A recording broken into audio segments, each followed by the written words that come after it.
앞서 보신 전세금 문제를 근본적으로 해결할 대책이 마련돼야 한다는 목소리가 커지고 있습니다.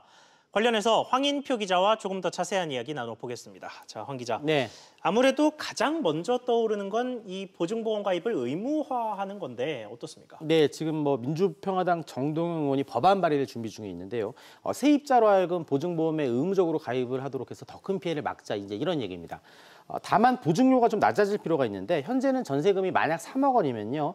계약 기간 2년 동안 약 77만 원의 보증료를 내야 합니다. 이거를 만약에 의무적으로 해야 된다 그러면 모든 세입자들이 의무적으로 내야 하다 보니까 좀 부담을 낮출 필요가 있지 않겠느냐, 이런 지적이 나오고 있습니다. 예. 여기에 또 임대인, 즉 집주인에 대한 정보도 세입자에게 의무적으로 공개될 필요가 있다는 얘기도 함께 나오고 있습니다. 집주인의 어떤 정보를 공개하자는 겁니까? 제일 중요한 게 전세금을 돌려줄 능력이 있는지 그 확인 여부겠죠. 세입자들이 이제 먼저 일정 규모 이상의 그 주택 임대 사업자라면 보증금을 변제할 자본금이 있다는 사실을 의무적으로 입증해야 된다는 게 정동영 의원이 또 준비 중인 내용 중에 하나입니다. 또 민주당 박홍근 의원 같은 경우 일명 그 깡통 전세 사기 예방법을 오늘 발의를 했는데요. 예. 임대 사업자가 보증금을 돌려주지 않거나 사기 계약을 했다면 사업자가 받았던 각종 세금 감면 등의 혜택을 다시 환수하도록 하자는 겁니다. 또 등기부 등본만으로는 알 수 없는 이 집주인의 세금 체납 사실 등을 세입자들이 의무적으로 알 수 있도록 하는 그런 내용도 함께 포함이 됐습니다.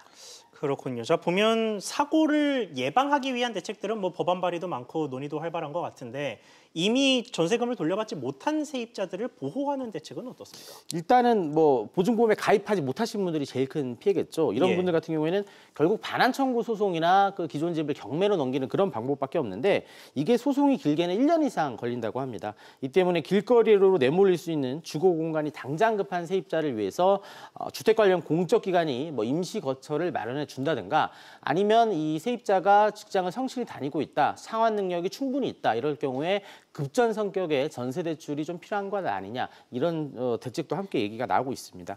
지금 여당과 국토부에서 며칠 전부터 이슈가 됐지만 전월세 상환제, 신고제, 그리고 계약갱신 청구까지 세입자 보호를 위해서 다각적인 여러 대책이 나오고 있는데 이 전세금 보호를 위한 대책이 어떤 것들이 나올지 지켜봐야 될 것 같습니다.